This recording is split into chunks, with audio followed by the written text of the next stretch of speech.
বিশ্বনবী রাহমাতুল লিল আলামিন তায়েফ থেকে ব্যর্থ হইয়া যখন আবার মক্কার দিকে রওনা দিলেন, সাথে ছিলেন উনার পালক পুত্র যায়েদ রাদিয়াল্লাহু আনহু।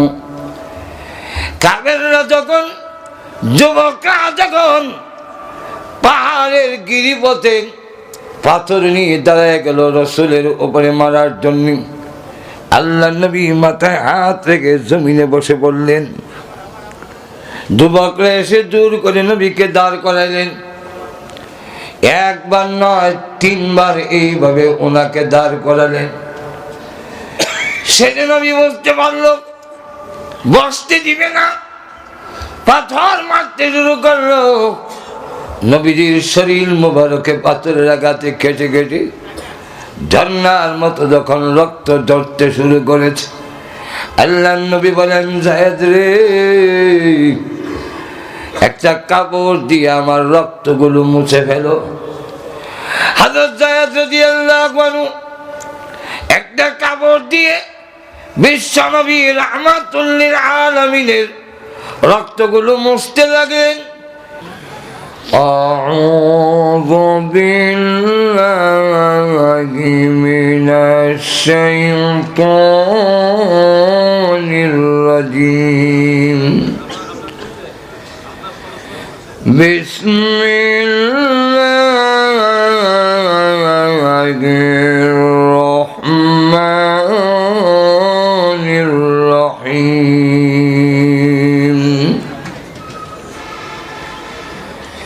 মান আমিলা সালিহান ফালিনাফসিহি ওয়া মান আসাআ ফাআলাইহা সুম্মা ইলা রাব্বিকুম তুরজাউন।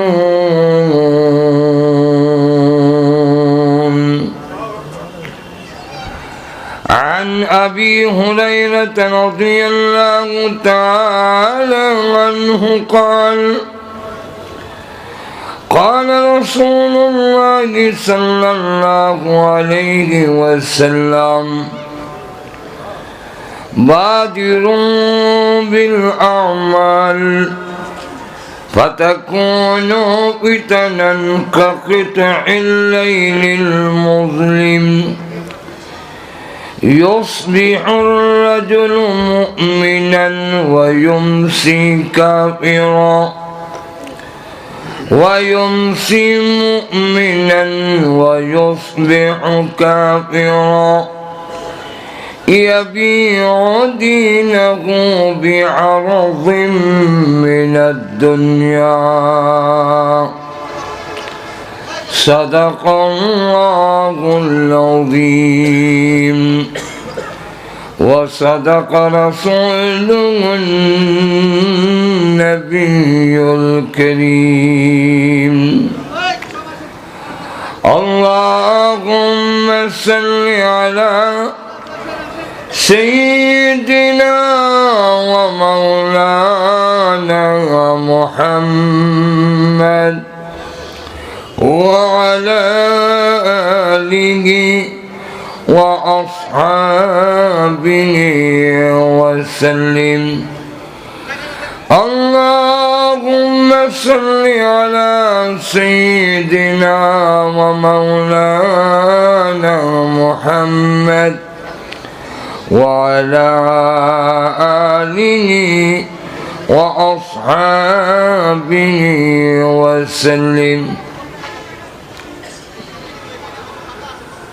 আলমনগর বাইতুন নূর মসজিদ কমপ্লেক্স ও ইন্টারন্যাশনাল হিলফুল ফজল ফাউন্ডেশনের উদ্যোগে আয়োজিত 2 দিনব্যাপী তাফসীরুল কোরআন মাহফিলের আজকের প্রথম দিনের শেষ অধিবেশনের অত্যন্ত শ্রদ্ধাভাজন সভাপতি মুআজ্জাজ মুকাররম উলামায়ে কেরাম, সৌদি মণ্ডলী, সর্বস্তরের প্রাণপ্রিয় মুসলমান ভাইয়েরা, পর্দার অন্তরালে অবস্থানরত অত্যন্ত শ্রদ্ধেয়া মা ও বোনেরা, শত কাজকর্ম ব্যস্ততা থাকার পরেও দ্বীনের আহ্বানে সাড়া দিয়ে হক্কানি উলামায়ে কেরামের কাছ থেকে দিক নির্দেশনামূলক আলোচনা শোনার সুযোগ যিনি দিয়েছেন, সেই মহান আল্লাহ পাকের আলিশান দরবারে অন্তর্অন্তঃকরণ থেকে শ্রদ্ধা জড়িত কণ্ঠে শুকর আদায় করছি আলহামদুলিল্লাহ।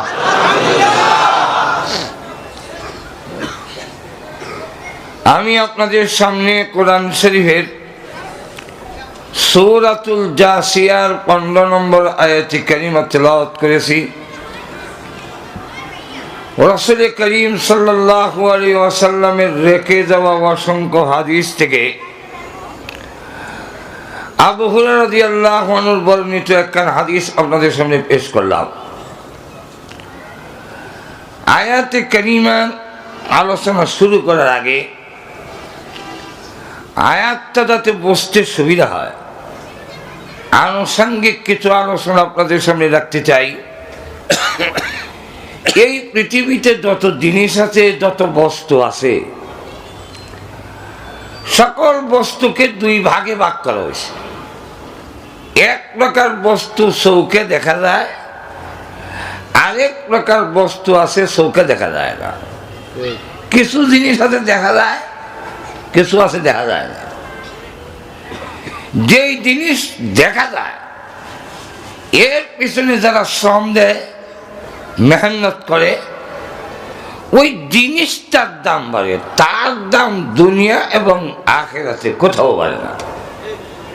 যেমন চামড়া একটা বস্তু, এই চামড়ার পিছনে যারা মেহনত করে, লবণ দিয়ে শুকায়, ঘষায় আমার যা এই চামড়াকে দামি বানায়, ফিনিশিং করে। এক হাত চামড়া দিয়ে জুতা বানানোর পরে ঢাকা শহরে ঈদের মার্কেটে 12,000 পর্যন্ত বিক্রি হয়েছে এক জোড়া জুতা। তাহলে চামড়ার দাম বাড়লো, কিন্তু যারা মেহনত করলো ওরা সামারা আর মুসি রইল। কিয়ামতের আগেও অর্থমন্ত্রী হওয়ার কোনো সম্ভাবনা নাই, মরার হলে কোনো দাম নেই। ইট, সিমেন্ট, রড, বালু আলাদা, এগুলা দেখা যায়। এর পিছনে মেহনত করে রড, সিমেন্ট, মাটি সব এক কেন করলো, টাওয়ার বানাইলো। তারপরে প্লাট হিসেবে বিক্রি করা হয়। এক একটা প্লাটের দাম গুলশান বনানীতে 3 কোটি 4 কোটি টাকা। তাহলে ইট, রড, সিমেন্টের দাম বাড়লো। যারা মেহনত করলো কিয়ামত পর্যন্ত রাজমিস্ত্রি থাকবে, পরিকল্পনা মন্ত্রী বানানো হবে না। মৃত্যুর পরেও তাকে জান্নাতের একটা বালাখানা দেওয়া হবে না যে এত মেহনত করছো তোর বন্ধা, এত উঁচু উঁচু বিল্ডিং বানাইছো, নে জান্নাতের একটা বালাখানা দিয়ে দিলাম, পাবি না কিরকম? তাহলে দুনিয়াও নাই, আখিরাতেও নাই। মজুর এখন ঠিক কিনা? আমাদের দেশে অনেক জায়গা আছে, এক জায়গায় টিলা, এক জায়গায় গাতা। এই যে আশুলিয়ার অনেক পানির জায়গা দেখতাম আগে, বিশাল পানি, কেউ এখানে জায়গা কিনতে চায় না। পরে যখন নাকি আপনি একটা জায়গা কিনে কোমরে গামছা বেঁধে টিলাগুলো কেটে গাতা যখন সমান করলেন, লেভেল করলেন, এখন 3 গুণ 4 গুণ দাম বেড়ে গেল। কিন্তু আপনি কৃষিকই থাকবেন, কৃষি মন্ত্রী হবেন না। মরার হলেও কোনো বিনিময় নাই। তাহলে এক কথা, সারা পৃথিবীর জিন্দিগিতে মেহনত করে ফলাফল দিল। ফলাফল একটা এক্সাম্পল, বাংলাদেশের সবচেয়ে বড় লোকটা মারা গেল, জহিরুল ইসলাম। যেরকম ঠিক না? এত টাকা পয়সা, ধন সম্পদ, উনি নিজেও জানে না কত আছে। কিন্তু লক্ষ্য করে দেখেন মৃত্যুর পরে ওনা আর কমলাপুর রেল স্টেশনে কিছু লোক ঘুমায়, যাদের খেতাও নাই বালিশও নাই। এই লোকটা মৃত্যুর পরে আর বাংলাদেশের সবচেয়ে বড় লোক, বাংলাদেশের সবচেয়ে বড় ক্ষমতাধর লোকটা যদি মারা যায়, তাহলে ফুটপাতের লোক আর সবচেয়ে ক্ষমতার অধিকারী আর একজন ভিক্ষুক আর বিরাট বড় সম্পদের অধিকারের মধ্যে কোনো পার্থক্য থাকে না, সেম। কেমনে সেম? উনিও 3.5 হাত কবরের জায়গা, উনিও 3.5 হাত কবর, ফকির আর বাদশা এক সমান। আমার কথা বুঝেন কিনা আল্লাহ জানে, বুঝেন তো আমার কথা। 5.5 হাত কবর, সবচেয়ে বড় লোক তিনিও। এই কারণেই 4 জন পৃথিবীর প্রেসিডেন্ট ছিলেন, 4 জন, 2 জন মুসলমান, 2 জন কাফের। কাফের 2 জনের একজন নমরুদ, আরেকটার নাম ছিল বুখতানাসর। আর মুসলমানের মধ্যে একজনের নাম ছিল সুলাইমান আলাইহিস সালাম, আরেকজনের নাম ছিল যুলকারনাইন। আমার কথা বুঝেন তো নাকি? এই 2 জন মুসলমান বাদশার মধ্যে একজনের নাম তো যুলকারনাইন। শুধু বাংলাদেশ না, শুধু আমেরিকা না, শুধু ভারত না, সারা পৃথিবীর প্রেসিডেন্ট। কিন্তু ইন্তেকালের আগে ওসিয়ত করে গেল, আমার হাত যেন কাফনের বাহিরে থাকে। কেন? এর কারণ হলো লোকেরা দেখে যেন শিক্ষা গ্রহণ করতে পারে, সারা পৃথিবীর আমি বাদশা হইলেও যাওয়ার সময় শূন্য হাত। আর তো জোরে বলে ঈসা আলাইহিস সালাম একদিন দেখলেন একটা জানোয়ার ওনার সামনে দাঁড়ানো। জিজ্ঞাসা করলে তুমি কে? সে জবাব দেয় আমি দুনিয়া। মনে করেন আমি দুনিয়া, তাই নাকি? বলে হ্যাঁ। তো তোমার মুখে দাঁত নাই কেন? এবং লেজের মধ্যে পশম নাই কেন? দুনিয়া জবাব দেয় হে আল্লাহর পয়গম্বর, আমার লেজের মধ্যে রুম না থাকার কারণ দুনিয়া দাঁড়া টানতে টানতে সব পালাই দিছে। দাঁত নাই কেন? আল্লাহ ওয়ালাদেরকে ধরতে যায়, ওরা জিকির দিয়া লা ইলাহা ইল্লাল্লাহ যখন কয়, এদের ইল্লাল্লাহর ভার আইসা আমার মুখের মধ্যে পড়ে, এদের ইল্লাল্লাহর ভারের সুরে আমার সব দাঁত তুলে গেছে। তো আমি যেই কথাটা আপনাদেরকে বোঝাতে চাচ্ছি, যে দেখা যায় বস্তুর পিছনে যারা শ্রম দেয়, মেহনত করে, জিনিসের দাম বাড়ে, তার দাম বাড়ে না। আর কিছু জিনিস আছে দেখা যায় না, এর মধ্যে একটার নাম ঈমান। আর একটু জোরে বলেন, ঈমান দেখা যায়, দেখানো যায়। এই কারণে দেখবেন 4 দোকানে বসে বুক টাকা দিয়া কথা কয়, নামাজ না পড়তাম পারি, সুদ খেতে পারি, কিন্তু আমগো ঈমান বড় শক্ত হয়ে বুক টাকা যায়। এখন যদি দেখা যায় তো চেন না চাটাটা দেখতাম শক্ত না নরম, দেখা যায় না। যেরকম ঠিক কিনা? নম্বর 2 নেক আমল, দেখানো যায় না। নম্বর 3 ইলম, দেখানো যায় না। আর তো জোরে বলে কে বড় আলেম কে বড় আলেম না, এটা কিন্তু আমরা বুঝতে পারি না। অনেক সময় আমাকে মনে করে অনেক বড় আলেম, আর অনেক বড় আলেম কেমন ভিত্তিক কিছু নাই, মাঝের এখন ঠিক নেই। কিন্তু ইমানের পেছনে যারা মেহনত করে তার দাম বাড়ে, ইমানের দাম বাড়ে না, তার দাম বাড়ে। দুনিয়ার পিছনে মেহনত করলে দেখা যায় বস্তুর পিছনে মেহনত করে বস্তুর দাম বাড়ে, ওর দাম বাড়ে না। আর ইমানের পিছনে মেহনত করে ইমানের দাম বাড়ে না, ইমান ধারের দাম বাড়ে। কি দাম বাড়লো? আমাদের দেশের একজন অসহায় গরিব সাধারণ শ্রমিক কাজ করে, কাজ করতে করতে ঘামের গন্ধ করে, মানুষ ভালো করে জায়গা দেয় না, কিন্তু ভিতরে ঈমান আছে এমন একটি লোকের সম্মান বিশ্বের বড় প্রেসিডেন্ট আমেরিকার ট্রাম্পের চাইতে অনেক বেশি। কিভাবে? আল্লাহ নবী বলেন, লা তাকুমুস সাআতু হাত্তা ইউকালা ফিল আরদি আল্লাহু আল্লাহ।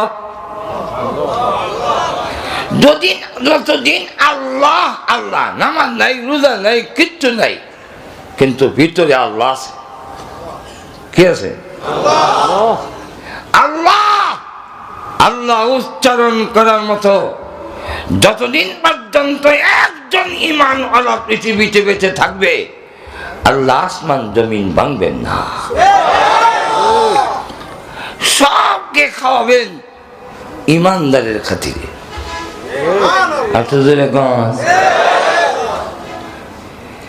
বিয়া বাড়িতে যা কিছু আয়োজন করা হয় কার সম্মানে?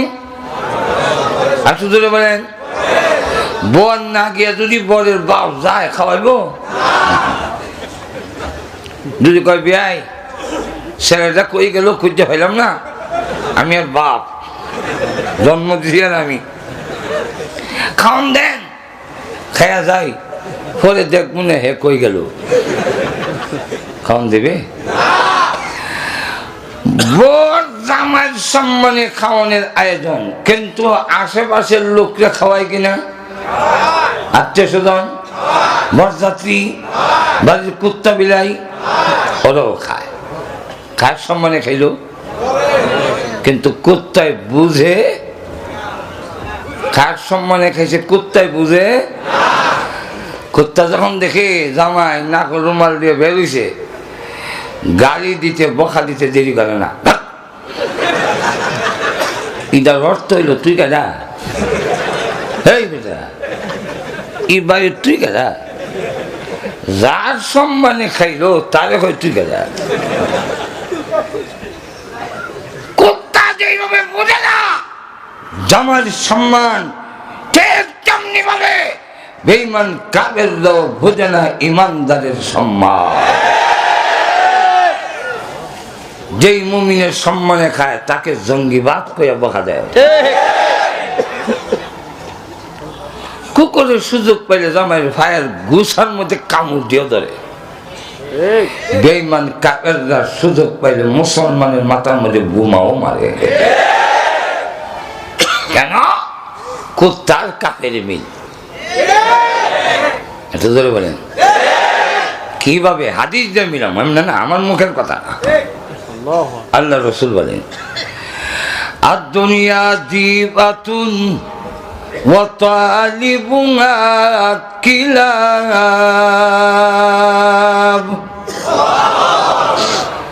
আল্লাহ রসুল বলেন, এই পৃথিবীটা একটা মরা জানোয়ার। এই পৃথিবীর পিছনে যারা আখিরাত আল্লাহ বাদ দিয়ে দুনিয়ার পিছনে লিপ্ত হইছে, এরা দুনিয়ার কুত্তা। আপনারা বলেন, দুইটা প্রশ্ন। একটা প্রশ্ন হইল, আমরা দেখি পৃথিবীর সুজলা সুফলা শস্য শ্যামলা, রসুল মরা জানোয়ার বললেন কেন? অসুবিধা হইতেছে আমার কথা। নম্বর দুই, মরা জানোয়ার কি শুধু কুকুরে খায়, শিয়ালে খায় না, শুকনে খায় না? তো রসুল কুত্তারে দুষলেন কেন? বলার দরকার ছিল না, আর দুনিয়া জীবাতুন ওয়া তালিবুহা কিলাব ওয়া সালাব। কুত্তাও নাই, শুকনো খায়, শিয়ালও খায়। কুত্তার বদনাম কেন? এর কারণ হইল, শুকনো যদি খায়, দিনে আসবে মরা জানোয়ারের কাছে, রাত্রের বেলায় শুকন পাবেন না, তার বাড়িতে চলে যায়।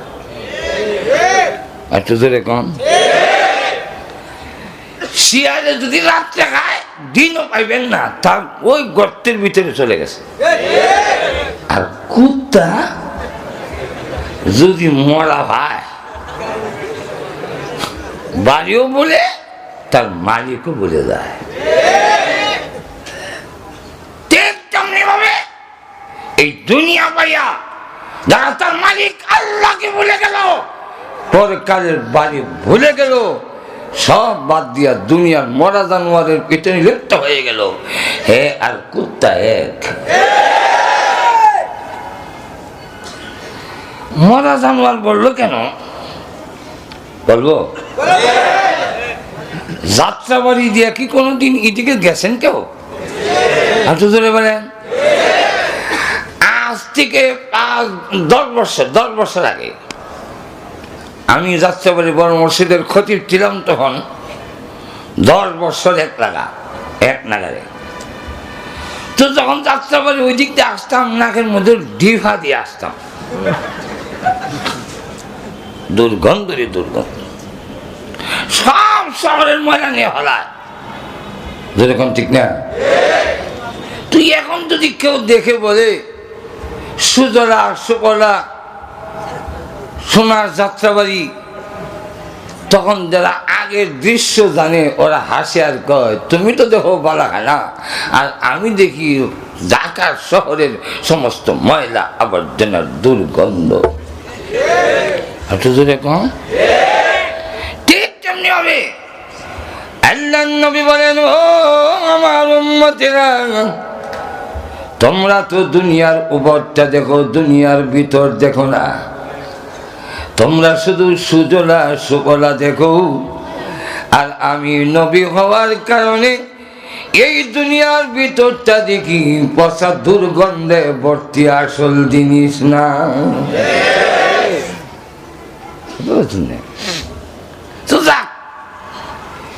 এই ইমানদারের সম্মানে আল্লাহ আসমান জমিন টিকে রেখেছেন। বেঈমান কাফেরদেরকে খাওয়াচ্ছেন কার সম্মানে? মুমিনের ইমানদারের। তাহলে ইমানের কারণে লোকটার দাম বাড়লো না কমলো? আর তো ধরে বলে মৃত্যুর পরে কি দিবেন? আল্লাহর নবী বলেন, উম্মতেরা, শুধু ইমানটা যদি নিয়ে যেতে পারো, এই পৃথিবী থেকে বিদায় হয়ে গেলে কমের পক্ষে 10টা পৃথিবীর সমান জান্নাত তোমাকে দেওয়া হবে। তবে আমল নাই, ইমান আছে। কারণ আল্লাহর বিধান যদি মানে পালন করে না, ইমান থেকে যায়। আর যদি ইমানদার দাবি করে আল্লাহর বিধান মানেও না, হ্যাঁ শুধু ইমানদার দাবি থেকে যায়, ভিত্তি ইমান থাকে না। হ্যাঁ ঠিকানা চিরস্থায়ী জাহান্নাম। আছে না এরকম? ভাই নামাজ পড়ো, নামাজ পড়ে আগে ব্যায়াম করলে সারা। ভাই রোজা রাখেন না কেন? আমার ঘরে খাওয়ানোর অভাব আছে, মুখে থাকতাম। ভাই পর্দার বিধান মানেন না কেন? পর্দার বিধান মানলে 1000 বছর পিছিয়ে যেতে হবে। কারণ 1000 বছর আগে পর্দার বিধান নাযিল হয়েছিল। এখন যদি পর্দার বিধান মানতে যাই তাহলে তো 1000 বছর পিছিয়ে যেতে হবে। এই কথা বলে পর্দার আল্লাহর বিধানকে যারা অস্বীকার করে তাদের ঈমান থাকে না। এই জাতীয় লোকগুলো জাহান্নামে যাবে। তো জাহান্নামে কাফেরও যাবে, মুমিনও যাবে। মুমিন যে বুঝবেন কিভাবে? কাফেররা জাহান্নামে গিয়ে চিৎকার দিবে গাধার মতো। আল্লাহ কোরআনে বলছে, লাহুম ফিহা জাফিরুন ওয়া শাহীক।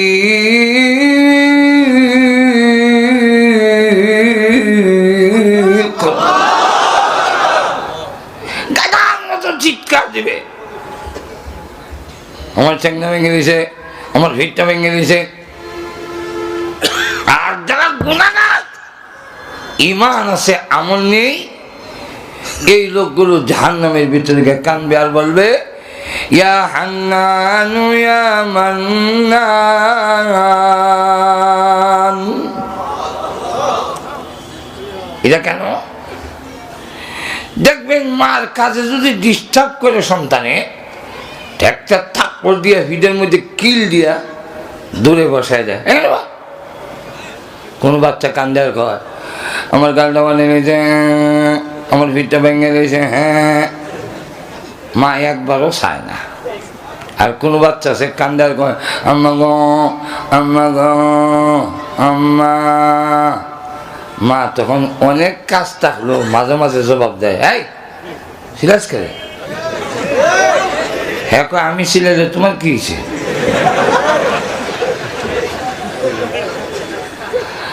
মা মামা ডাক্তার আমার দয়ার মধ্যে গিয়া ধাক্কা লাগে, এই জন্য নীরব থাকতে পারি না। ঠিক তেমনি হবে যেই লোক মান্দা জাহান্নামের ভিতরে কানবার করব, ইয়া হান্নানু ইয়া মান্নান। হাদিসের মধ্যে আসছে হাজার হাজার বৎসর পরে আল্লাহ কারো দেখে জবাব দিবে না, তাদের দেখে জবাব দিয়ে জিজ্ঞাসা করবো, হ্যাঁ সিরিয়াস করে তো বান্দা কয় আমি সিলাই তোমার কি হয়েছে?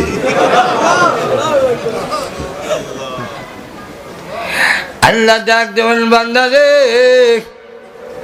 ইয়া হান্নানু ইয়া মান্নান। এই ডাকটায় আমি আল্লাহর দয়া মায়ার মধ্যে ধাক্কা লাগে।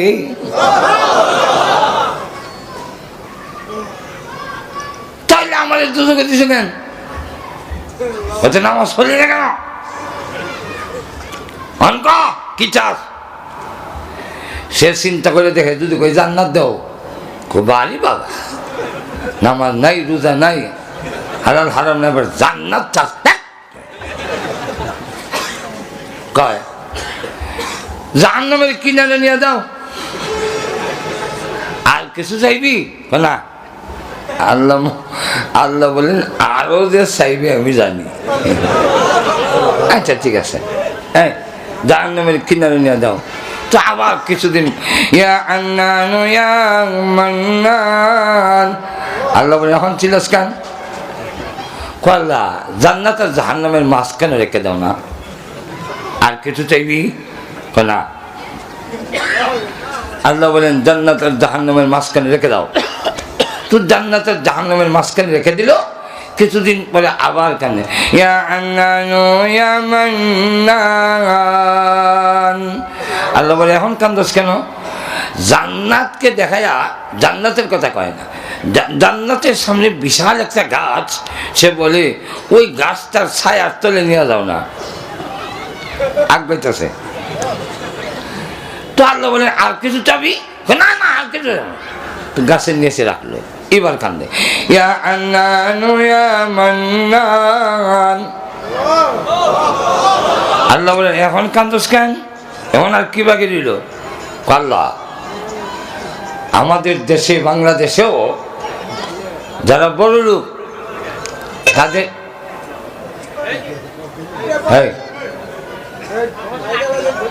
কি করবে, যারা বড় লোক তাদের একটা বাড়ি থাকে না। আমরা রাজি সাহেবের বাড়ি কি একটা নাকি? আর দেখুন বাড়ি একটা থাকে।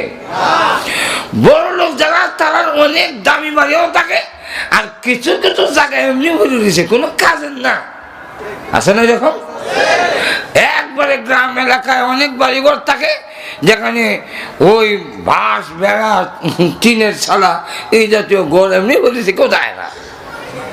আল্লাহ বড় লোকরা যদি একাধিক বাড়ি থাকে, তার মধ্যে কাজের না কম দামি ভাঙ্গা চুঙ্গা এরকম বাড়িও অনেক লাগে, তুমি না আল্লাহ কহ কি তোমার এমন বাড়ি নাই একটা যে একটা ছোটো মোটো এরকম কাজের না, এমন একটা জান্নাত আমারে দিয়ে দাও না। আল্লাহ বলেন যা চাইবার তুই যা চাবি তার চাইতে 10 গুণ বেশি দেব। ঠিকই দিবা? ঠিকই দিবা না আমার সাথে উপহাস করো?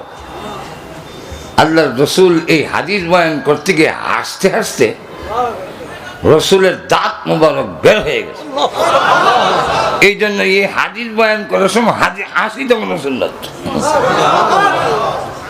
রসুল হাসতে হাসতে কই দেখো গুলাম হইয়া আল্লাহর সাথে কি কো দেখো, আল্লাহ তুমি কি আমাকে টিকে দিবা না উপহাস করো?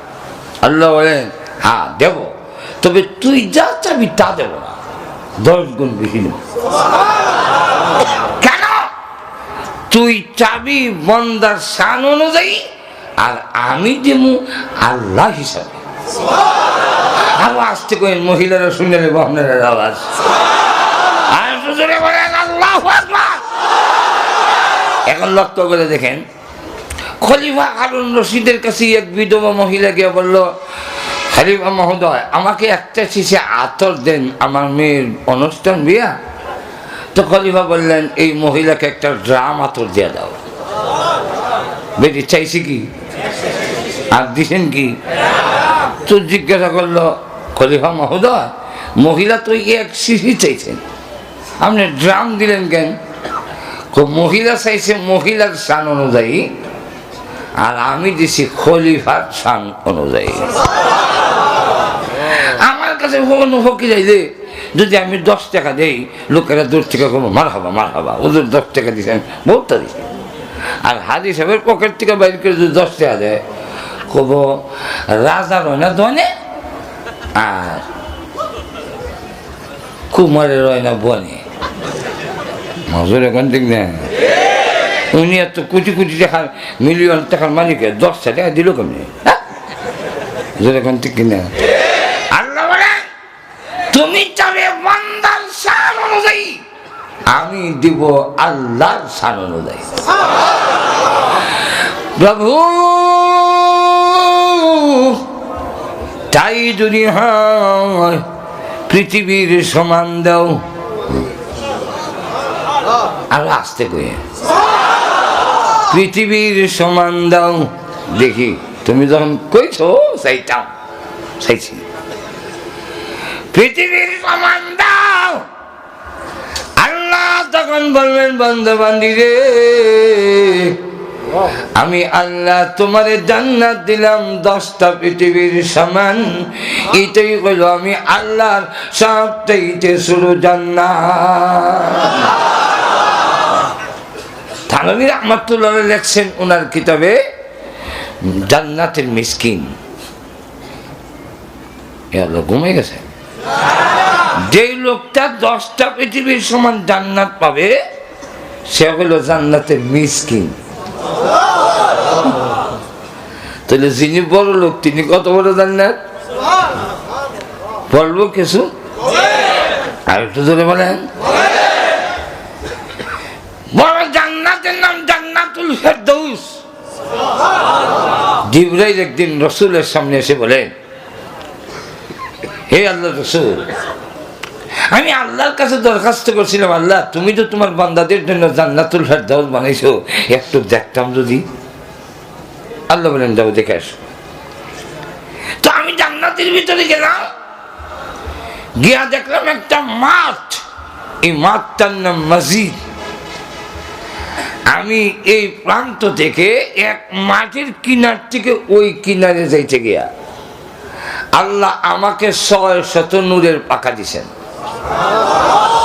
আর একটু আসতে কইেন, কয়শো পাখা? এই পাখাগুলো এইভাবে প্রশস্ত করলে পৃথিবীর এক কিনার থেকে আরেক কিনার পর্যন্ত ভাগ দিয়ে লাগাল হয়, লড়ন করতে হয়। এইরকম 600 একবার টান দিলে আবার উঠাইলে আমার যে স্পিড হয় 1000 বছরের রাস্তা দিতে পারে। এখন বুঝেন কেমন শক্তি। আল্লাহ কুরআন নিজে বলছেন, ইন্নাহু লাকাউলু রাসূলিন কারীম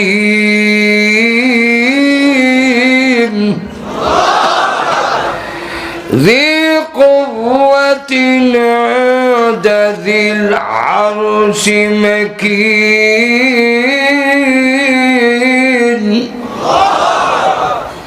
ذي শক্তির অধিকারী, কি পরিমাণ স্পিরিট।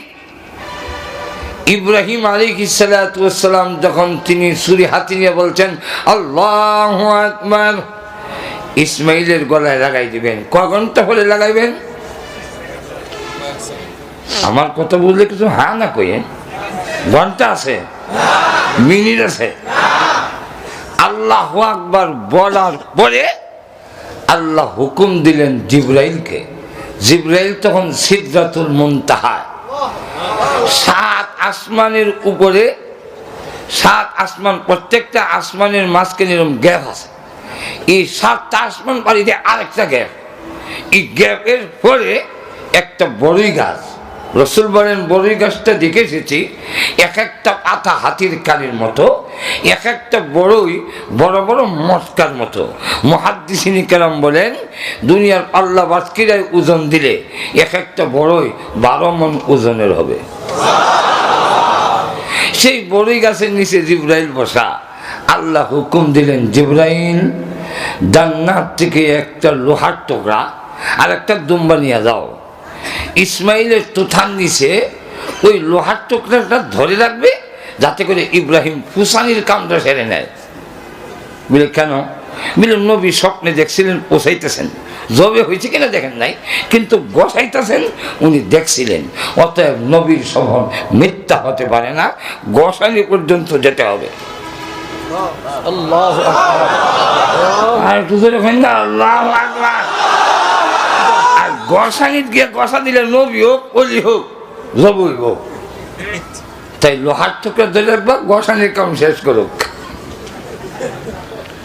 জিবরাইল কই আল্লাহ, কই ইব্রাহিম নবীর ছুরি, আর কই সিদরাতুল মুনতাহা, কই জান্নাত, সেখানে যাব, লোহার টুকরা নিব, দুম্বা নিমু, এরপরে যাইতে হবে মিনার ময়দানে।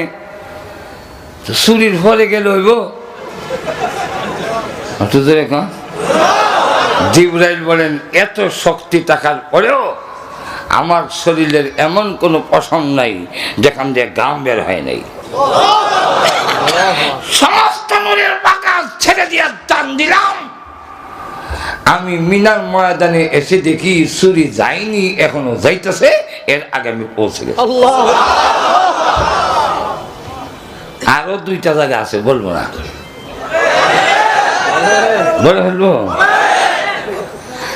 আরেকটা জায়গা হইল ইউসুফ আলাইহিস সালামের ভাইরা ওনাকে মারধর করে, কাগজটা খুলে কমরের মধ্যে রশি বেঁধে কুয়াতে ছেড়ে দিলেন। অন্ধকার কুয়া, নিচে পাথর, হানি না। সেখানে ইউসুফ আলাইহিস সালাম গেলে পাথরে পড়ে, নবী হোক আর যাই হোক, পাথরে পড়লে কি মাথা ফাটবে না? আল্লাহ তখন হুকুম দিলেন জিবরাইল ইউসুফকে কুয়াতে ছেড়ে দিছে, তুমি যাও। ইউসুফ নবী নিচে পৌঁছার আগে আগে তোমার নূরের পাকা বিছাই।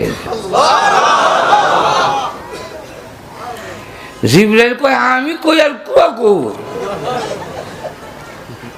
এখন আমি আমার আল্লাহ শক্তি যা দিছেন, পাকা যা আছে সব ছেড়ে দিছি, টান দিলাম। কুয়ার নিচে গিয়ে তাকাই দেখি ইউসুফ আসতেছে। আমি পাকা বিছায়া ওনাকে গ্রহণ করলাম, জিজ্ঞাসা করলাম ইউসুফ এখানে কেন? আমার ভাইয়েরা আমাকে ফেলে দিছে। কেন ভাই কি বাইরে এইভাবে ফেলে দেয়? কারণ আছে। কারণ কি? আমার আব্বা আমার বেশি মহব্বত করেন, এই মহব্বত করা দেয়, কথা বলছেন না? আমি এই ষড়যন্ত্রের শিকার হয়েছি। তো তোমার জামা কো বাইরে নিয়ে গেছে। তো জামাটা নিল কেন? জানি না। জামাটা নেওয়ার কারণ হইল বাবা থেকে বুঝাইতে হবে বাঘে খাইছে। বলে ইউসুফ আলাইহিস সালামের ভাইরা এত জ্ঞানী ছিল, এই কিচ্ছা কাহিনী অনেক টাইম নাই। তবে যদি বলি তো হয়তো আর কোনোদিন শুনেন নাই, আজকেই বলবো। আর বুঝে দেখুন এটা হইল ইউসুফ আলাইহিস সালামের 10 ভাই রাস্তা দিয়ে যায়। তো একটা বলতেছে এই রাস্তা দিয়ে আমাদের আগে একটা গাভী চলে গেছে।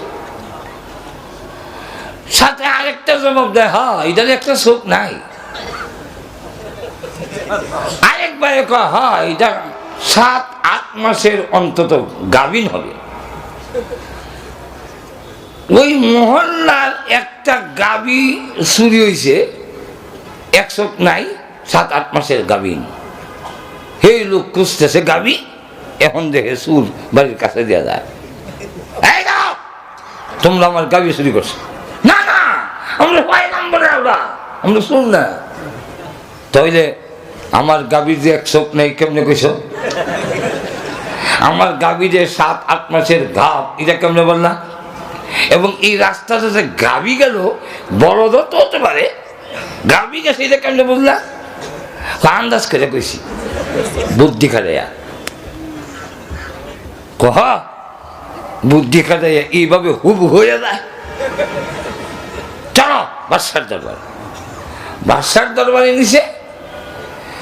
বাদশা বললো, তোমরা কি চুরি করছো? না না না, আমরা বাদশা কই, ঠিক আছে, মেহমান তো, আগে খাওয়ান দাও, বিচার করে হবে। খাওয়ানো বৈশাখ রুটি খায় আর কয়, এই রুটি যে মহিলা বানাইছে এই মহিলার মাসি কইতাছে।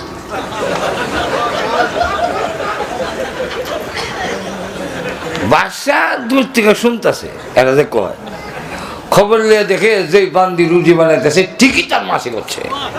এই গাইবি খবর হেরা জানে কেমন। আর একটা কয়, শুনছো কি, এই দেশের যে রাজা আছে না, এটার জন্মের দোষ।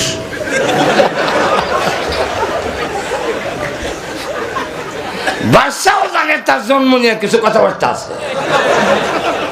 হ্যাঁ, এগুলো গুলো কেন নাস্তার পরে কয়, এগুলোর বিচার করে হবে, আগে এটা শেষ করো। এখন ঠিক নেই বলবো না, অসুবিধা হইতেছে। হ্যাঁ, আমি আপনাদের সামনে এসে ওয়াজ করব, এই কথা আমারও ধারণা কোনোদিন ছিল না। ডাক্তাররাও বলে নাই, আমেরিকান ডাক্তার, বাংলাদেশের না, আমেরিকার ডাক্তাররা বলছে বেঁচে থাকলেও শুধু ছায়া থাকতে হবে, ওয়াজ হবে না। কিন্তু আল্লাহ দেখাই দিলেন ইচ্ছা করলে সব পারেন। থাইল্যান্ড টু আমেরিকা 3বার অপারেশন, কাছাকাছি গোয়ালা 3বার কাটছে। এই দিকটা আমি যাব, হাও কাটলো, বুক কাটলো, 80টা রেডিয়েশন থেরাপি একটা বড়ি দেওয়ার পরে এই বড়ি চলে না। 80টা দিছে, 80টা, 10টা কেমোথেরাপি, একটা কেমোর দাম নিছে 15 লক্ষ টাকা। এখন বুঝেন কি দিছে। আল্লাহ এরপর কথা বলার সুযোগ করে দিচ্ছেন। সবাই জোরে শুনে বলেন আলহামদুলিল্লাহ। অসুবিধা আমি শেষ করে দেব, অসুবিধা আছে। তাহলে বললো, আচ্ছা বলো তো দেখি, রুটি যে বানায় ওর যে মেন সুইটা সেটা তোমরা বললে কিভাবে? আন্দাজ করে বেশি কি আন্দাজ করে? কোন রুটিটা যে বানায় প্রত্যেকটা রুটির মাছ জায়গাটা কাঁচা থেকে যায়, সিদ্ধ হয় না। এতে বোঝা গেল যিনি রুটি বানাচ্ছেন তার কোনো না কোনো একটা সমস্যা আছে।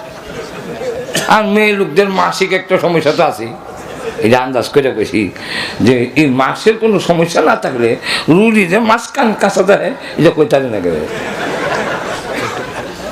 কয়টা তোমরা আন্দাজ তো মারাত্মক। আচ্ছা, বাচ্চার যে ধর্ম দোষ এটা কেন বুঝছো? দেখেন, নুন ওয়াল কালামি এই সূরার মধ্যে আনছেন, তাফসীর মারিফুল কোরআনে।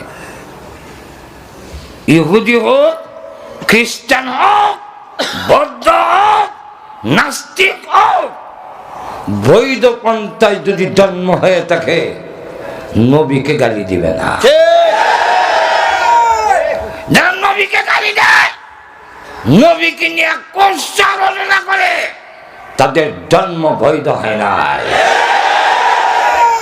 যারা আলেম ওলামা সম্প্রদায়কে নিয়ে গালি দেয়, মোল্লা আল্লাহ, আমি হয়তো একাদশী হতে পারি, মোল্লা সমাজ দোষী না। মোল্লা সমাজ কয়ে তারা গালি দেয়, 11 জন্মের মধ্যে কিছু বেজাল আছে। ইমাম আবু হানিফা রাহমাতুল্লাহ আলাইহি বড় বড় ফিকহবিদদের নিয়ে মাঠের কোনায় মাসআলা রিসার্চ করতেছেন, আর মাঠে বাচ্চারা খেলে বল একটা এসে ওনাদের সামনে পড়ছে। এখন কোনো বাচ্চাই বলটা নেওয়ার সাহস করে না। এক বাচ্চা কাপড় উল্টাইয়া মূল্য হয়েছে তুই কি দিছি, ইমাম বাবু হলে তুই কি দিছে, ইমাম আবু ইউসুফ কি হয়েছে, ইমাম শাফি কি হয়েছে কইয়া কাপড় উল্টাইয়া ইমাম আবু হানিফার সামনের থেকে বলটা নিয়ে গেছে। ইমাম আবু হানিফা ছেলেটার দিকে তাকাইয়া বললেন, এই ছেলেটার জন্মের মধ্যে সমস্যা আছে, কুলিয়া দেহের থেকেই সমস্যা। তো সবাই জিজ্ঞাসা, হজরত হের জন্মের যে সমস্যা এটা আপনি কেমনি বললেন?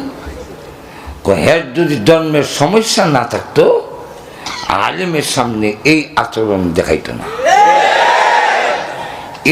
এই বয়সে কমের পক্ষে 20 থেকে 25 বার ডাকাইতে আটকাইছে রাস্তায়।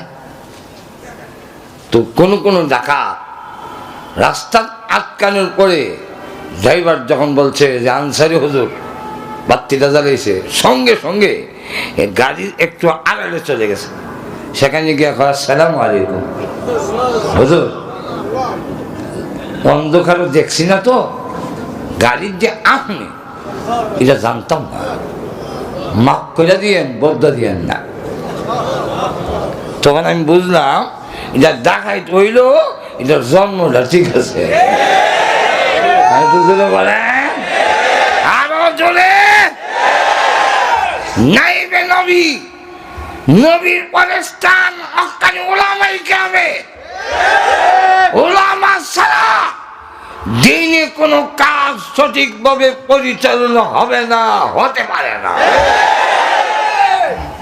সেটা মসজিদের হোক, মাদ্রাসার হোক, আর দাওয়াত তাবলীগের হোক। কম সুযোগ পাইলে ওই দিকে একটু পরে যাব ইনশাল্লাহ। তো বললো বাদশার যে জন্মের মধ্যে দোষ, এটা তোমরা বলছো না যে জন্মের মধ্যে কিছু সমস্যা আছে? বলে হ্যাঁ কইছি তো। কেমনে জানলা? দেখেন, মেহমানের সাথে মেজবান, যার বাড়িতে খায় তার এখন মেজবান, যার বাড়িতে আসে যে আসে তার নাম, আর যার বাড়িতে আসে মেজবান। মেজবান কিন্তু মেহমানের সাথে খাওয়া সব নবীর সুন্নত। আমাদেরকে নাস্তা দিয়া দূরে বয়ে থাকে, আমরা কাছে আই না, এতে বুঝছি জন্মের কোনো সমস্যা নাই রে, এরকম করতে পারে না। করি বাপরে বাপ, তোরা আন্দাজ তো মারাত্মক দি। আচ্ছা এবার গায়ের কিচ্ছা কর বলবো তো। গাবি এদিক দিয়ে গেছে কি করে বুঝলে? এদিকে তো বলদ হতে পারে না, ঘাস খাওয়া দেখে আমরা বুঝছি এটা বলদ না, এটা গাই। কেন? বলদ যদি ঘাস খায় কামড় দিয়ে একবারে নিচে নিয়ে যায়, আর গাভী যদি ঘাস খায় তো ঘাসের শুধু আগা মাথা খায়। যেহেতু ঘাসের মাথা খাইয়া খাইয়া গেছে, এতে বুঝছি এটা বলদ নয়, এটা গাভী। আচ্ছা এটার যে এক চোখ নাই, কেমন কইস? লাইল বা আইল দুনো সাইডে গাছ আছে, একদিকে খেয়ে খেয়ে চলে গেছে, আরেকদিকে খাইল না, তো বোঝা গেল এক চোখ নাই, দেখছেই না। যাদের 7-8 মাসের গাভীর হইতে পারে, এটা বললাম দেখেন 4টা পা দাগ আছে, কিন্তু আমরা লক্ষ্য করে দেখছি যে সামনের পা গুলার যে দাগ, এটার চেয়ে পেছনের দাগগুলো বেশি গাঁথা হয়েছে, দাগ যে বেশি। এতে বুঝলাম ফেলের মধ্যে বাচ্চা আছে। বাচ্চা করে সুবহানাল্লাহ, তোমরা আকল মেধা এত দূর, কিন্তু লক্ষ্য করে দেখেন আকল কাজটা কি করছে। জামানা একটা ছাগল বকরির ছুরি দিয়া জবাই করে ওর রক্ত দিয়া জামানের রক্তে লাল রঞ্জ করছে, ভিটামিন ক্যাটেবিন। আব্বাকে বোঝানোর জন্য বাগে খাইছে, আবার কান্দা। কান্দা কিন্তু অনেক জাতের আছে, এর মধ্যে একটা কাজ আছে নাটক কান্দা, নাটক নাটক নাটক এখান আসলে কোনো কান্দন না। ইদা ওয়াজাআহুম ইশাআন ইয়াবকুন,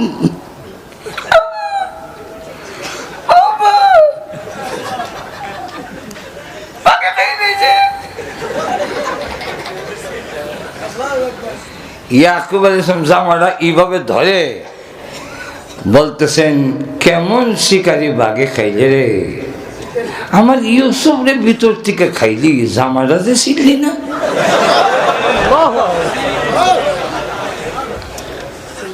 লক্ষ্য করে দেখি, লক্ষণীয় বিষয় হইল না বুঝার, লক্ষণীয় বিষয় হইল ওরা বাবাকে বুঝাবার জন্য একটা ছাগল জবাই করে রক্ত দিয়া জামাটা লাল করলো, কিন্তু ভাগে হামলা করলে তাবা দিলে যে জামা ছিন্ন ভিন্ন হবে, এতটুক বুঝ কেরান নাই।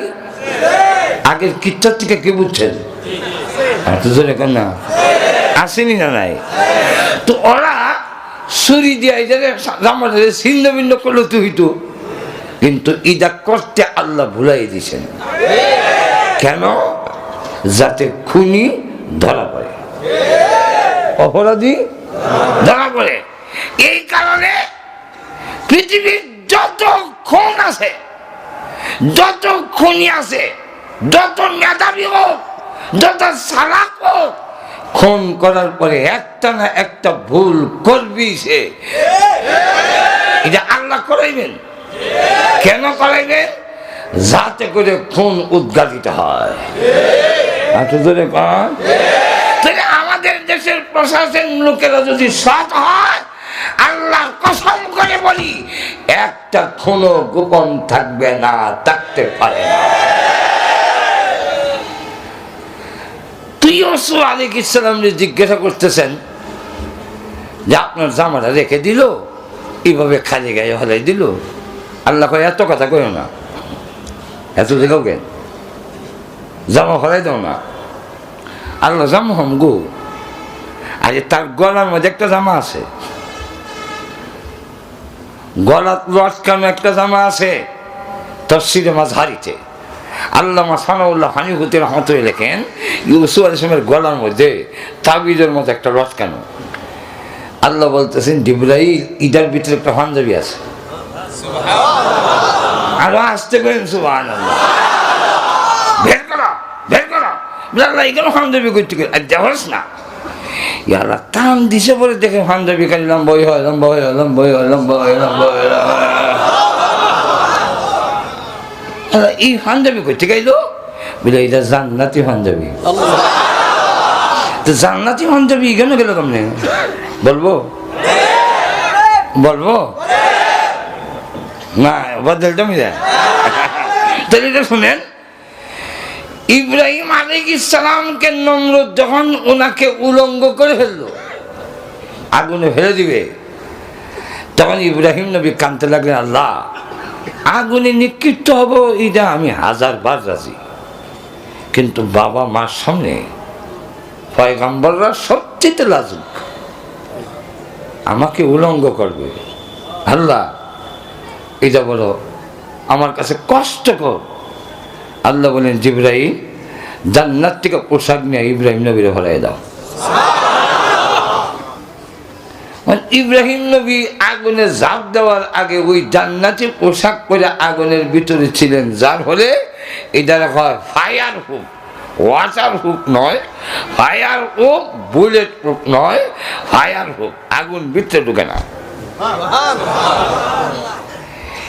উনি 40 দিন আগুনের ভিতরে রইলেন। থাকার পরে এই জামাটা পরবর্তীতে ওনার ছেলে ইসহাক পাইল। ইসহাক আলাইহিস সালামের পরে ওনার ছেলে ইয়াকুব পাইল। ইয়াকুব আলাইহিস সালাম জামাটারে খুব ছোট কইরা, জান্নাতি জামা তো খুব ছোট হয় আবার খুব বড় হয়, এটারে ছোট কইরা একটা কবজের ভিতরে ঢুকাইয়া ইউসুফের গলা দিয়া রাখছে। আল্লাহ আমার জান্নাতি পোশাকের বরকতে ইব্রাহিম নবীর শরীরে লেগেছে যেই জামা, ইসহাক আলাইহিস সালামের গায়ে যেই জামা লেগেছে, তার বরকতে আমার ছেলের তুমি হেফাজত করো। আল্লাহ তাই ডাক দিয়ে বলেন এই জামাটা বের করে হরাই দাও। আর দুজনে গান তো জিবরাইল কোন আমি হরাই দিলাম। এই হলো 2 জায়গা। আর একটা জায়গা বলবো, বিশ্বনবী রাহমাতুল লিল আলামিন তায়েফ থেকে ব্যর্থ হইয়া যখন আবার মক্কার দিকে রওনা দিলেন, সাথে ছিলেন উনার পালক পুত্র যায়েদ রাদিয়াল্লাহু আনহু। কাফেররা যখন, যুবকরা যখন পাহাড়ের গিরিপথে পাথর নিয়ে দাঁড়ায় গেল রাসূলের উপরে মারার জন্য, আল্লাহ নবী মাথায় হাত রেখে জমিনে বসে পড়লেন। যুবকরা এসে জোর করে নবীকে দাঁড় করাইলেন। একবার নয় 3 বার এইভাবে ওনাকে দাঁড় করালেন। সেদিন নবী বুঝতে পারল বসতে দিবে না, পাথর মারতে শুরু করলো।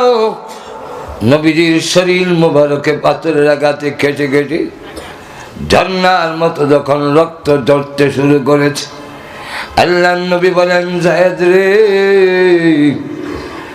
একটা কাপড় দিয়ে আমার রক্তগুলো মুছে ফেলো। হযরত যায়েদ রাদিয়াল্লাহু আনহু একটা কাপড় দিয়ে বিশ্বনবী রাহমাতুল লিল আলামিনের রক্তগুলো মুছতে লাগলেন। মুছতে মুছতে কাপড়টা ভিজে গেছে, রক্ত আর শোষণ করে না। হযরত যায়েদ রাদিয়াল্লাহু আনহু বলেন আল্লাহর নবী গো, আমার কাপড় আর রক্ত শোষণ করে না। নবীজি তখন নিজ হাতে রক্তগুলো এইভাবে মালিশ করেন। হযরত যায়েদ রাদিয়াল্লাহু আনহু নবীজি যে রক্ত শরীর থেকে বের হয়ে যায়, এই রক্ত মালিশ করলে ভিতরে ঢুকে না, আপনি কেন মালিশ করেন? আল্লাহর নবী বলেন যায়েদ রে, আমিও জানি যে রক্ত বের হয়ে যায় মালিশ করলে এই রক্ত ভিতরে ঢুকে না, কিন্তু কেন মালিশ করি জানোনি? এই তায়েফের লোকেরা আমি মুহাম্মদকে চিনতে না পারলো, আল্লাহর জমিন আমি মুহাম্মদকে চিনতে ভুল করবে না। এক পোলা রক্ত যদি তায়েফের জমিনে পড়ে যায়, এই জমিন আমার রক্তের লোড বহন করতে পারবে না। এখনই ভূমিকম্প শুরু হয়ে যাবে, তাই আমি মালিশ করি আমার রক্ত যেন জমিনে না পড়ে। এরপরে নবীজির পায়ে চামড়ার মোজা রক্তে ভর্তি হইয়া এক পোলা রক্ত যখন পায়ের তলায় এসে গেল, কিছুক্ষণ পরে পড়ে যাবি। আল্লাহ তখন ডাক দিয়ে বলেন ও জিবরাইল, আমি আল্লাহ ওয়াদা দিয়েছি মা কানাল্লাহু লিউআযিবাহুম ওয়া আনতা ফীহিম। ও নবীজি, আপনি যেখানে আছেন সেখানে আমি আযাব দিব না আপনার অনুমতি ছাড়া। ও নবীজি, আমি জানি আপনি রাহমাতুল লিল আলামিন, রহমত আর গজব এক জায়গায় জমা হয় না। আমার নবী যেখানে থাকবে সেখানে গজব যাবে না। আমার নবীজি এই নবীর সাথে ওয়াদা করার কারণে আমি আল্লাহ গজব দেই না, কিন্তু আমার নবী রক্ত যদি তায়েফের জমিনে পড়ে যায় আমার হুকুম দেওয়া লাগবে না, এখনই ভূমিকম্প শুরু হয়ে যাবে। তাই জিবরাইল যাও আমার নবীজির রক্তের পুডারা জমিনে পড়ার আগে আগে তোমার নূরের পাখা আমার বন্ধুর পায়ের নিচে বিছাইয়া দিবে। জিবরাইল আলাইহিস সালাম বলেন, এবার চিন্তা করো রক্তের হুডা কই আর আমি কই। সেখান থেকে 600 নূরের পাকা দিয়া টান দিয়া আমি রাসূলের ওই পায়ের কাছে গিয়ে দেখি রক্তের হুডা জ্বলতেছে, পরে যাবে এই মুহূর্তে আমার পাকা বিছে। এখন বুঝতে পারছেন? ইয়া আল্লাহ, বুঝতে পারছেন জিবরাইলের স্পিরিট না? এখনো বুঝেন নাই? এইবার শুনেন, ওই জিবরাইল বলেন জান্নাতুল ফেরদাউস কত বড়।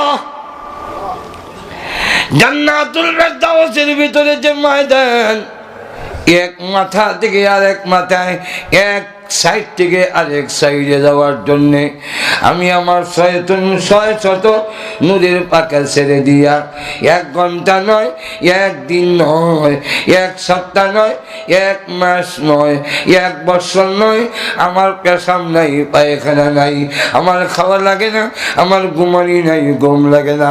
আমি ধারাবাহিকভাবে 70 বছর পর্যন্ত পাকা মারলাম, ওই ময়দানের কোনো কুল কিনার পাই নাই। এখন এবার বলেন সেই জান্নাত যে ভাইব আর 10টা পৃথিবীর সমান জান্নাত যে ভাইব, এটার তুলনায় হে মিসকিন না তো কিটা? আমি তো জোরে বলেন, অসুবিধা হচ্ছে না তো? আরো জোরে কম। তাহলে এখন আসুন সামনের দিকে যাই। ইমানের মনে আছে তো আপনার সাবজেক্ট, আমার বিষয়টা মনে আছে তো? ইমানের পিছনে মেহনত করলে দাম বাড়ে না কমে? কোন জায়গায়?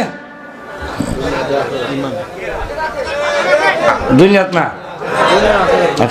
দুনিয়া নাই। ইমানের পিছনে মেহনত করলে দুনিয়া তো দামি, আখিরাত তো দামি। আখিরাতে কমের পক্ষে 10টা পৃথিবীর সমান জান্নাত শুধু ইমানের বিনিময়ে দিবে। আর তো ধরে বলেন, তাইলে ইমানের কারণে দাম বাড়লো না কমলো? এখন আসেন, ওই ইমান আনতে যদ্দুর মেহনত, তার চাইতে 1000 গুণ বেশি মেহনত ইমানের উপরে থাকা। আর তো জোরে বলেন, আরো জোরে।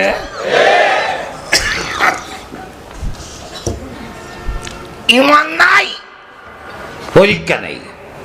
ইমান আনবেন, পরীক্ষা শুরু হবে। একটু ধরে কন, যে স্কুলে ভর্তি হয়েছে না তার পরীক্ষার প্রশ্ন আছে? যে ছেলেরা মাদ্রাসায় ভর্তি হইল না তারে কি রাস্তা থেকে ধরে নিয়ে পরীক্ষা দেব?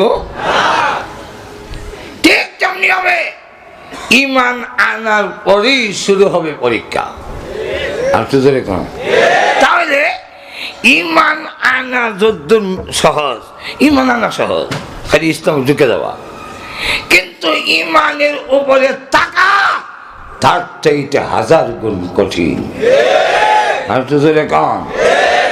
এই কারণে আল্লাহ বিভিন্ন আয়াতে বলেন, এর মধ্যে এক আয়াত বলবো,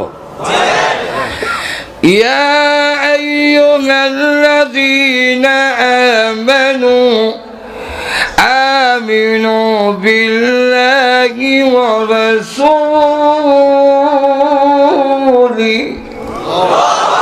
হে ইমানদাররা, ইমান আনো।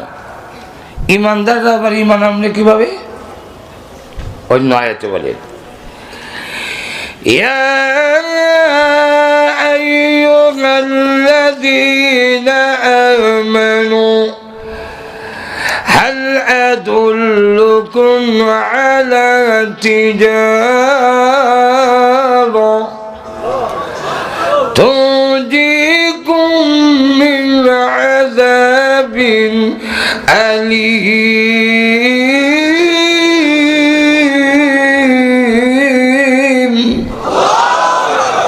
আল্লাহ বলেন, হে ইমানদাররা, আমি কি তোমাদেরকে একটা ব্যবসা শিক্ষা দিব না, যে ব্যবসায় তোমাদেরকে জাহান্নামের আগুন থেকে নাজাত দেবে? ব্যবসাটা কি? তুমিনুনা বিল্লাহি ওয়া রাসূলি, আল্লাহ এবং তার রাসূলের প্রতি ঈমান আনো। একদিকে বলে ইমানদারকে, আবার কয় ঈমান আনো। তো ইমানদাররা আবার ঈমান আনবে, এটা তো বুঝলাম না। এর অর্থ কি? এর অর্থ হলো ইমানদারকে ঈমান আনো, এর অর্থ হলো ঈমানের উপরে অটল অটল থাকো। আর তো জোরে কম।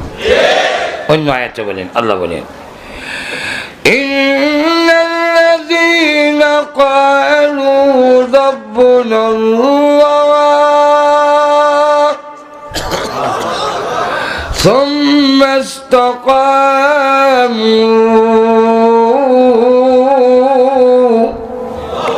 আল্লাহ বলেন, যারা বলে আল্লাহ আমার রব, আল্লাহ আমার সব, এর নাম ঈমান। এরপরে বলে সুম্মা ইসতাকামু, এই কথার উপরে যারা খাড়া থাকে, তাহলে বোঝা গেল খাড়া থাকাটা খুব কঠিন বিষয়। আমাদের সমাজে দেখবেন দুই যুবকে মাইল লাগলে এই খাড়া থাক, খাড়া থাইস নজর এখন ঠিক না, খাড়া দেখি খাড়া বলে। আচ্ছা বলেন তো দেখি, এই কথাটা বললে এটার ব্যাখ্যা কি হইতে পারে? আমার কি ওয়াজ করে বুঝাই কোন লাগবো? এই কথা যে বলতেছে, তখন দেখা যায় যে খারাপ থাকিস, তাহলে বুঝা গেল খারাপ থাকাটা খুব কঠিন। আল্লাহ বলে যারা বলবা রব্বুনাল্লাহ, রব আমার আল্লাহ, এরপরে বলেন খারাপ থাকিস।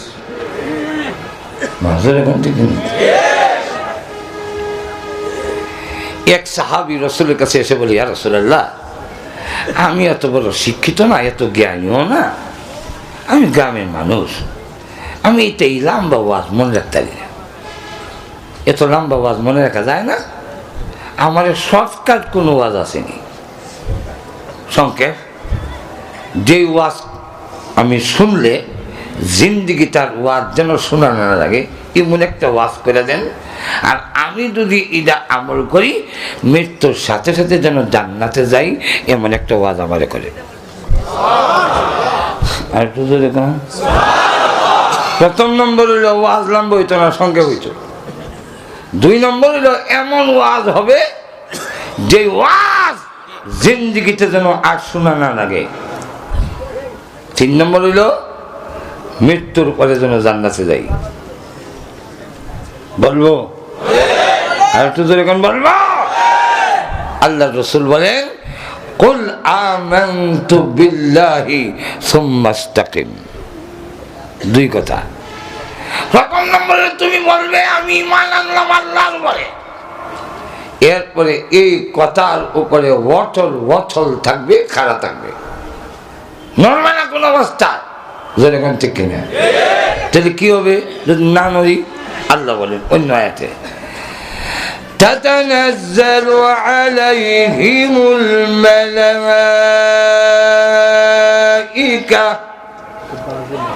তোমার মৃত্যুর সময় ফেরেশতা নাজিল হবে আর বলবে, আল্লা তাখাফু ওয়া লা তাহজানু, চিন্তা নাই, ভয় করো না, কোনো ভয় নাই। কি? তোমার মরতে দেরি হবে, জান্নাতে যাইতে দেরি হবে না। ওয়া আবশিরু বিল জান্নাতিল্লাতী কুনতুম তুআদুন।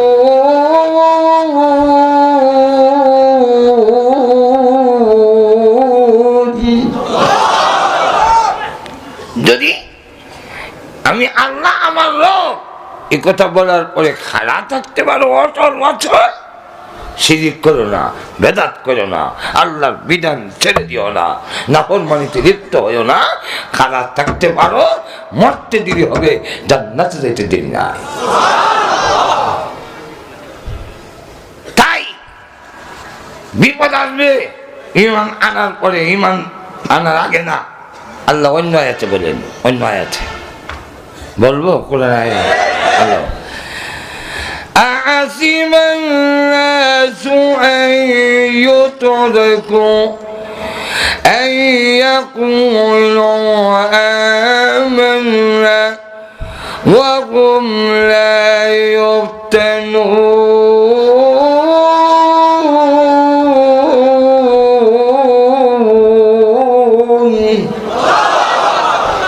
ইমান আনতে কথা বললেই আমি আল্লাহ তোমাদেরকে ছেড়ে দিব না, জান্নাত দিব না, পরীক্ষা নিব না এমন মনে করো না। আর পরীক্ষা তোমাদের আগের লোকদেরকে নিয়েছি, তোমাদের নেব। কেন নেব? আল্লাহ বলেন وَلَقَدْ فَتَنَّا الَّذِينَ مِن قَبْلِهِمْ, তোমাদের আগের লোকদের পরীক্ষা নিয়েছি। কেন নিব? فَلَيَعْلَمَنَّ اللَّهُ الَّذِينَ صَدَقُوا وَلَيَعْلَمَنَّ الْكَاذِبِينَ।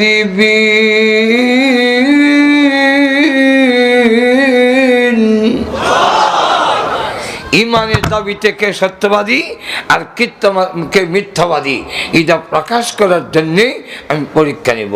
এখন আসেন, প্রশ্ন হইল কেন বিপদ হইতো? ইমান না আনলে বিপদ নাই, ইমান আনলে বিপদ কেন? এই কেন জবাব হইল, আপনার কাছে যদি এমন একটা পাথর থাকে, যদি আপনি আশুলিয়া ব্রিজের এখানে এমন একটা পাথর পেয়ে গেছেন ডায়মন্ড, যেটা দিয়ে ঢাকা শহর কেনা যাবে, এমন একটা পাথর আপনার কাছে থাকলে আপনি কি নিরাপদে ঘরে ঘুমাইতে পারবেন? সম্ভাবনা কি নাই যে আপনার বউ আপনার জব কইরা পাত্তর লইয়া ভাগবো আর কইব এই পাত্তর যদি আমার কাছে থাকে কত জামাই আইব আর যাইব? কম সম্ভাবনা নাই আপনার ছেলে আপনার মেয়ে আপনাকে জব করে পাত্তর নিয়ে যাওয়ার?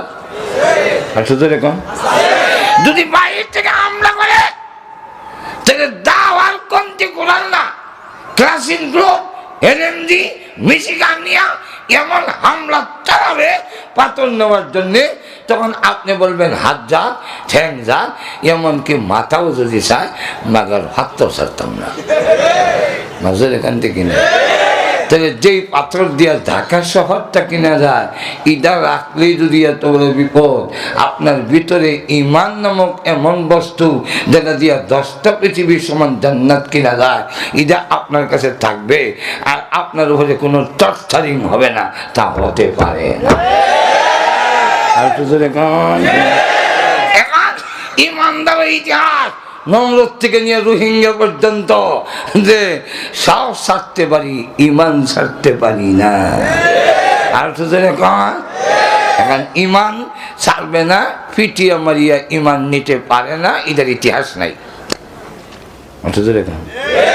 এই ইতিহাস কইতে গেলে 2-4 দিন তখন লাগবে, একেবারে রোহিঙ্গা পর্যন্ত।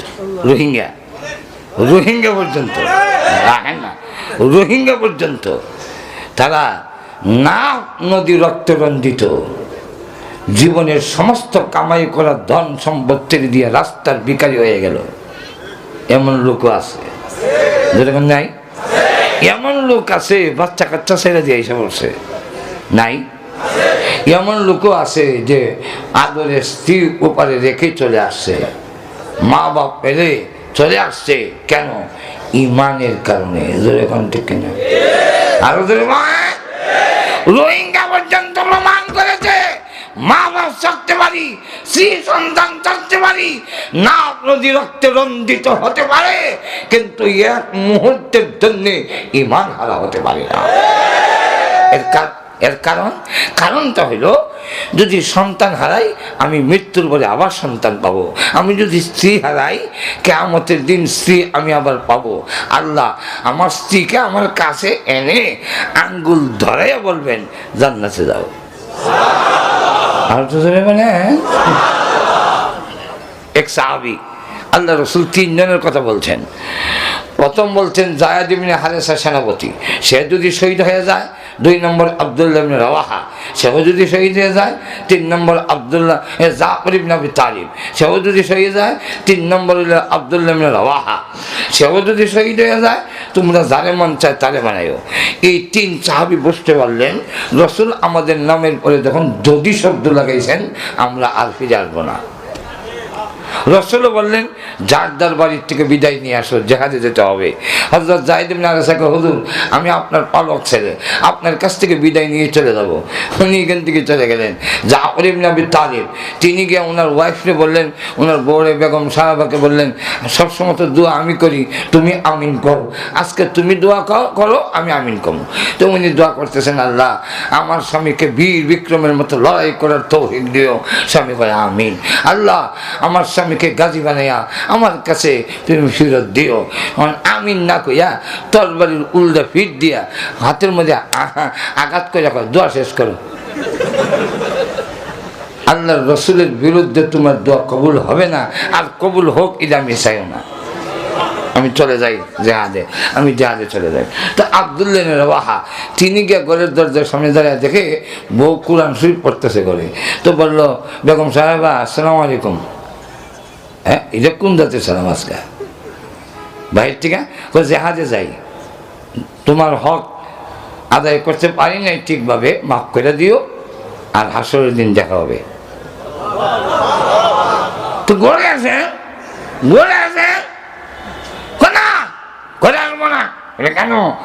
ঘরে আসলে তোমার প্রেম ভালোবাসা, তুমি আমার অনেক মহব্বতের স্ত্রী, আর তুমি অনেক সুন্দরী, তুমি যদি প্রেম নিবেদন করো আর আমিও যদি প্রেম ভালোবাসার জাল আজকে যাই, তো আমি রাসূলের ঘোষিত 3 নম্বর সেনাপতি প্রধান হইতে পারবো না, তাই আমি আর ঢুকবো না। তো স্ত্রী কয়, ওয়াদা দিলাম কোনো ভালোবাসা দিব না, শুধু দেখে রাখবো যাতে কিয়ামতের ময়দানে আপনাকে আমার চিনতে অসুবিধা না হয়। তখন আব্দুল্লাহ হয়, সিনার কোনো দরকার নাই, তুমি যদি আমার জন্য ধৈর্য ধারণ করে থাকতে পারো, যে আল্লাহর দ্বীনের জন্য শহীদ হব, সেই আল্লাহ নিজে তোমার আর আমার মাঝে পরিচয় করাইয়া দিবে। হাদিসের মধ্যে এসে আপনাকে একটা টিকিট যদি দেয়, নাও টিকিট নাও, জানা যাও। আল্লাহ সিঙ্গেল টিকিট সিস্টেম তো জোড়া জোড়া, আমি সিঙ্গেল কেন? তোমার রাসূল বলছেন বানাইছো জোড়া, দিবা জোড়া জোড়া, তা আমার বউ কই? তোমার বউ জান্নাতের উপযুক্ত হতে পারে নাই, তুমি যাও। আমি শেষে বলবে টিকিটটা ফেরত নিয়ে নাও, আমি জান্নাতে যেতাম না। আল্লাহ তখন বলবেন, এই জান্নাতি বান্দা, জানোস না আমি আল্লাহ, আমি জান্নাতের মতো একটা টিকিট দিয়া আবার ফেরত নিব, ইয়া তো সুলুলুকি স্বভাব আমার নেই। আমি নেই না, আমি নেই না, আমি দেই। তখন আল্লাহ দেও বলে, হাত আমার বউরা একটা দেও না, কোথা তুমি কম না গেলে কইলে তো একটা দেয়। তো স্বামীর সুপারিশে স্ত্রী জান্নাতে যাবে, অনেক স্ত্রীর সুপারিশে জামাই জান্নাতি হবে, কারণ জান্নাতে যাওয়ার সিস্টেম জোড়া জোড়া।